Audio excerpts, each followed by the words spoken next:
දැන් මේ කියන්න හදන්නේ consolidation වල intra group transactions ගැන. කියන්නේ consolidation වල තියෙන parent and subsidiary දෙන්න අතර සිද්ධ වෙන transactions ගැන. දැන් මෙහෙමයි. ඉස්සල්ලා parent කියන්නේ එක කම්පැනියක්, subsidiary කියලා කියන්නේ තව කම්පැනියක්. දැන් දෙන්නම එක්කෙනෙක් වෙනවා. ඒ කම්පැනිස් දෙකම එකට එකතු වෙලා තනි පුද්ගලයෙක් බවට පත් වෙනවා. එතකොට එතන දැන් මෙහෙම parent කම්පැනිය subsidiary කම්පැනියට ණයක් දෙනවා. දුන්නොත් එයා එක ලියනවා, එයාගේ මුදල් බැර කළා ණය ගැතිය හර කරනවා. අනිත් පැත්තෙන් subsidiary කම්පැනියට ණයක් හම්බුණා, එයා මුදල් හර කළා ණය හිමියා බැර කරනවා. එතකොට parent ගේ පැත්තෙන් ණය ගැතියක් ඇති වෙලා තියෙනවා රුපියල් 10000ක් කියලා හිතන්න. ණය ගැතියක් ඇති වෙලා තියෙනවා රුපියල් 10000ක්. සබ්සිඩියර් එකේ පැත්තෙන් ණය හිමියෙක් ඇති වෙලා තියෙනවා 10000ක්. එතකොට ඔක තනි පොත්වල ඔක ප්‍රශ්නයක් නැහැ. මට parent සබ්සිඩියර් කම්පැනි රුපියල් 10000ක් ලැබෙන්න තියෙනවා. සබ්සිඩියර් එකට parent රුපියල් 10000ක් ගෙවන්න තියෙනවා. නමුත් අපි group එකට එනකොට දැන් දෙන්නම එක්කෙනෙක්. දෙන්නම එක්කෙනෙක් නම් consolidation financial statements වල consolidated financial statements වල ඒකාබද්ධ මූල්‍ය ප්‍රකාශන වල අපිට ඔය ණය ගැතිය ඔය ණය හිමියා දෙන්නම පෙන්වන්න බෑ.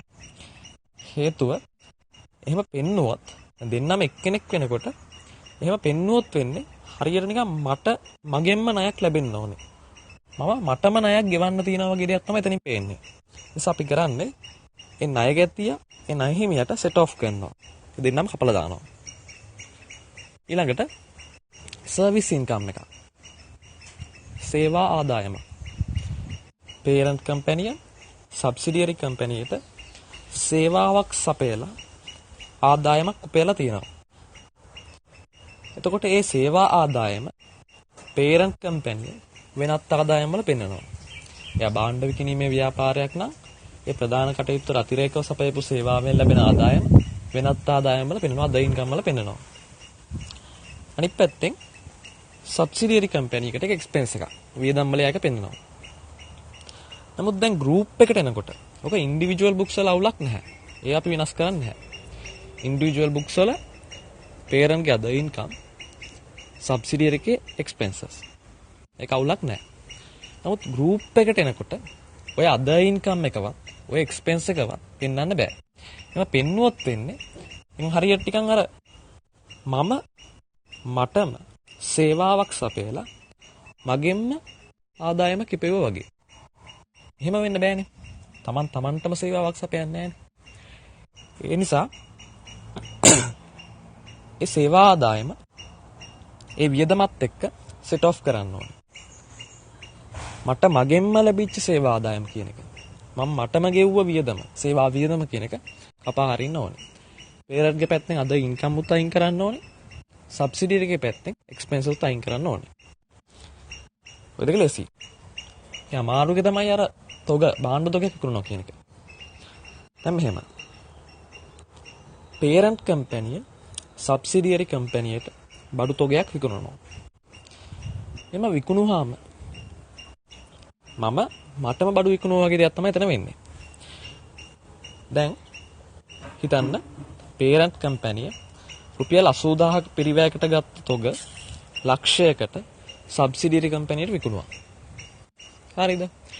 ඒතර parent companyයට cost of sales ගැන හිතන්න එපා. parent companyයට අපි sale එක ගැන හිතමුකෝ. ලාභය ගැන හිතන්න කලින්. මේ කාරණා දෙකක් හිතන්න ඕනේ. sale එක ගැන, profit එක ගැන. පළවෙනි දේ sale එක. 80000ක තොග මම විකුණුවා ලක්ෂයකට. ඒතර parent company පැත්තේ එක sales. අනිත් පැත්තෙන් subsidiary company එක පැත්තේ එක purchases. purchases කියලා කියන්නේ අන්තිමට ඉතින් cost of sales වලනේ යන්නේ. එතකොට parent ගේ පැත්තෙන් මේක sales, subsidiary එක පැත්තෙන් මේක purchases නැත්නම් cost of sales. එතකොට මෙතනදී මම group එකට එනකොට මේක හරියටම වෙන්නේ මටම බඩු තොගයක් විකුණලා sales පෙන්නනවා. මම මගෙන්ම බඩු තොගයක් අරගෙන purchases ගණන් කියලා පෙන්නනවා. ඒක වැරදි. තනි පුද්ගල පොත්වල ඔක අවුලක් නැහැ. يعني ඉන්ඩිවිජුවල් බුක්ස් වල ඔක අවුලක් නැහැ. parent company sales ඊට පස්සේ subsidiary company එකේ purchases. ඒ කියන්නේ cost of sales වලට එන්නේ. ඒක අවුලක් නැහැ. නමුත් ඔක group එකට එනකොට ඔය දෙකම පෙන්වන්න පුළුවන් කමක් නැහැ. එහෙම පෙන්නුවත් වෙන්නේ අර මම කියපු විදිහට මම මගෙන්ම බඩු තොගයක් ගත්තා. මම මටම බඩු තොගයක් විකුණුවා වගේ. ඒ නිසා ඔය 80000 තොග ලක්ෂයට විකුණුවා කියන එකේදී ඔය ලක්ෂය පේරන්ට්ගේ පැත්තේ සේල්ස් වලින් අයින් කරන්නත් ඕනි. සබ්සිඩියර්ගේ පැත්තෙන් cost of sales වලින් අයින් කරන්නත් ඕනේ. ඒ ලක්ෂය තමයි අයින් කරන්නේ. ඒ පළවෙනි එක. ඒක ලේසි. දෙවෙනි කාරණේ ප්‍රොෆිට් එක. පේරන්ට් 80000ක තොග ලක්ෂයකට විකුණලා 20000ක ප්‍රොෆිට් එකක් තමන්ගේ පොත්වල පෙන්නගෙන ඉන්නවා. එයා සබ්සිඩියරි කම්පැනියට 80000ක තොග ලක්ෂයකට විකුණලා ප්‍රොෆිට් එක 20000යි කියලා පෙන්නලා තියෙනවා. දැන් මේක හරිද? මේක හරිද කියලා බලන්න මෙහෙම.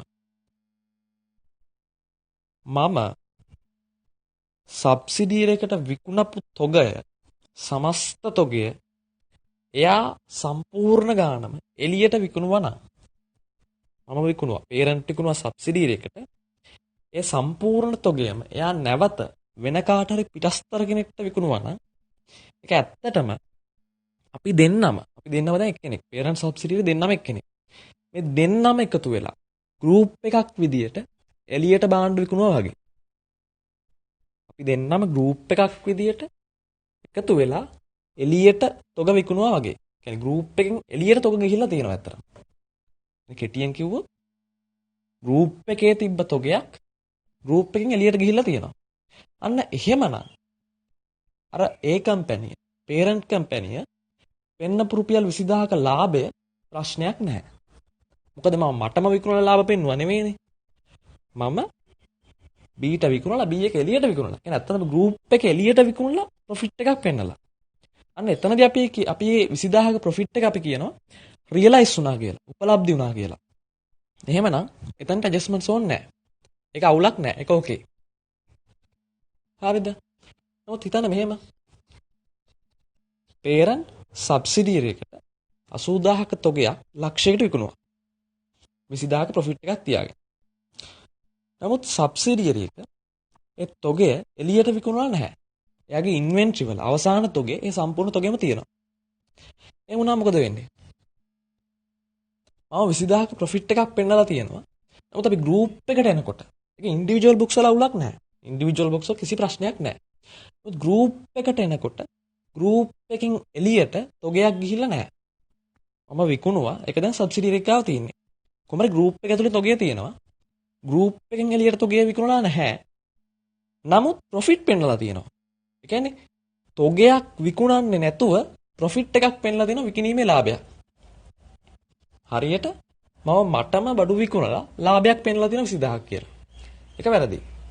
ඒ නිසා ඒකට අපි කියනවා unrealized profit කියලා. يعني ප්‍රොෆිට් එක රියලයිස් වෙලා නැහැ. එහෙනම් ඒ 20000ක ලාභය අයින් කරන්න ඕන. දැන් ওই ලාභය පේරන්ට්ගේ කම්පැනියේ gross profit එක ඇතුලේ දල ලාභය ඇතුලේ තියෙනවා. පේරන්ට්ගේ කම්පැනියේ gross profit එක ඇතුලේ දල ලාභය ඇතුලේ ওই 20000 තියෙනවා. නිසා අපි කරන්නේ දල ලාභයෙන් ওই තියෙන unrealized profit 20000 අයින් කරන්න ඕනේ. කොහොමද 20000 අයින් කරන්නේ? වැඩි හිතන්න එපා. profit එකෙන් 20000ක් අයින් කරන්න ඕනේ. නිසා අපි කරන්නේ විකුණුම් පිරිවැය වැඩි කරනවා 20000ක්. cost of sales 20000ක් වැඩි කරනවා. ඒතර profit එක 20000ක් අඩු වෙනවනේ. එහෙම හිතන්න. පේරන්ට්ගේ කම්පැනි gross profit එක අපි 20000ක් අඩු කරන්න ඕනේ. unrealized profit එක අයින් කරන්න ඕනේ. අපි කරන්නේ cost of sales 20000ක් වැඩි කරනවා. එතකොට අර unrealized profit එක අයින් වෙනවා. අනිත් පැත්තෙන් අපි සබ්සිඩි දෙක පැත්තෙන් හිතුවොත් එයා ඔය 80000 තොගේ අපි ලක්ෂයකට විකුණනකොට ලක්ෂයකට ඔය තොගේ පර්චේස් කරා. ඔය ලක්ෂය පර්චේසස් වල තමයි තිබ්බේ. නමුත් ඔය තොගේ විකුණුනේ නැති හින්දා විකුණුවේ නැහැ. එයා එලියට විකුණුවේ නැහැ. එයාගේ ෆයිනල් ඉන්වෙන්ටරි වල අවසාන තොගේ ක්ලෝසින් ඉන්වෙන්ටරිස් වල ওই ලක්ෂය තියෙනවා. ලක්ෂය තියෙනවා. ඒතර ලක්ෂය තියෙන්නේ අරයාගේ විකුණුම් මිලට. පිරිවැයට නෙමෙයි. 80000 තොගේ 20000ක ලාභයත් ඇතුළත් වෙලා තමයි ඉන්වෙන්ටරි වල තියෙන්නේ. නමුත් ඉන්වෙන්ටරි ඔහම වැඩි කරලා පෙන්වන්න පුළුවන්. 80000යි තමයි තොගේ පිරිවැය. ගෲප් එක ඇතුලේ ගත්තොත් තමයි සමස්ත පිරිවැය. ගෲප් එකට ගිය පිරිවැය කීයද? පේරන්ට් එළියෙන් ගත්ත ගානේ ගෲප් එකට ගිය පිරිවැය කියලා කියන්නේ. 80000 තමයි පිරිවැය. නමුත් 80000 තොගේ අරයා ලක්ෂයකට විකුණුවා කියලා ලාභයක් පෙන්වන සිතා. ඒක අපි අයින් කරා වැරදි. ඒ වගේම තොගයත් එහෙනම් පෙන්වන්නේ 80000ටම තමයි. මොකද ප්‍රොෆිට් කියලා පෙන්වන්න බෑ තොග. ඉන්වෙන්ටරි කියලා කියන්නේ ඇසෙට් එකක්. ඇසෙට් එකක් මයින් උන කොස්ට් එකට. ඒ නිසා 80000ට තමයි ඉන්වෙන්ටරි ඉතුරු වෙන්න ඕනේ. ඒ නිසා සබ්සිඩියරි එකේ පොත්වල ලෝසින් ඉන්වෙන්ටරිස් වල කරන්ට් ඇසෙට් වල ඉන්වෙන්ටරිස් වල තියෙන ලක්ෂයක් තියෙනවා. ඒ ලක්ෂයෙන් අපි 20000ක් අයින් කරන්න ඕනේ. එහෙනම් වෙන්නේ unrealized profit එක අපි අයින් කරා පේරන්ගේ පොත්වලින් අයින් කරන්නේ cost of sales වැඩි කරා 20000ක්. අනිත් පැත්තෙන් සබ්සිඩියරි එකේ පොත්වලින් closing inventories වලින් අයින් කරන්න inventories වලින් 20000ක් අඩු කරා. සමහර වෙලාවට අපි 80000ක තොගේ ලක්ෂයකට විකුණන සබ්සිඩියරි එකට සබ්සිඩියරි එක එකෙන් භාගයක් විතරක් එළියට විකුණලා තියෙනවා වෙන්න පුළුවන්. අන්න එතනදී ඒ භාගයක් විකුණුවාද ෆුල් විකුණුවාද කියන තාව අදාළ නැහැ. අර මම මුලින්ම කියපු දේ. සේල්ස් ට්‍රාන්සැක්ෂන් එක කොහොමත් අයින් වෙන්න ඕනේ. ප්‍රොෆිට් කතාව තමයි පස්සේ වෙනම හිතන්න ඕනේ.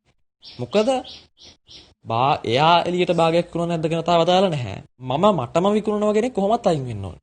මටම බඩු තොගයක් විකුණනවා. මගේම බඩු තොගයක් ගන්නවා කෙනෙක් අයින් වෙන්න ඕනේ. සේල්ස් අයින් වෙන්න ඕනේ. පර්චේස් වලින් දෙකෙන්ම අයින් වෙන්න ඕනේ සම්පූර්ණ ට්‍රාන්සැක්ෂන් එකම. ඒ කියන්නේ ලක්ෂය කියන වැලියු එක පේරන්ට්ගේ සේල්ස් වලින් අයින් වෙන්න ඕනේ. සබ්සිඩියරි එකේ සේල්ස් වලින් cost of sales වලින් අයින් වෙන්න ඕනේ. ඊළඟට අපි හිතනවා ප්‍රොෆිට් එක ගැන. දැන් මොකද්ද වෙලා තියෙන්නේ? ප්‍රොෆිට් එක අපි රෙකෝඩ් කරලා තිනවා 20000ක් කියලා. නමුත් මේ බඩු තොගයෙන් එළියට විකුණලා තියෙන්නේ. ගෲප් එකෙන් එළියට විකුණලා තියෙන්නේ භාගයයි. ඒ ගෲප් එකක් වශයෙන් සමස්ත තොගයම එළියට විකුණලා නැහැ. තොගයෙන් භාගයයි එළියට විකුණලා තියෙන්නේ.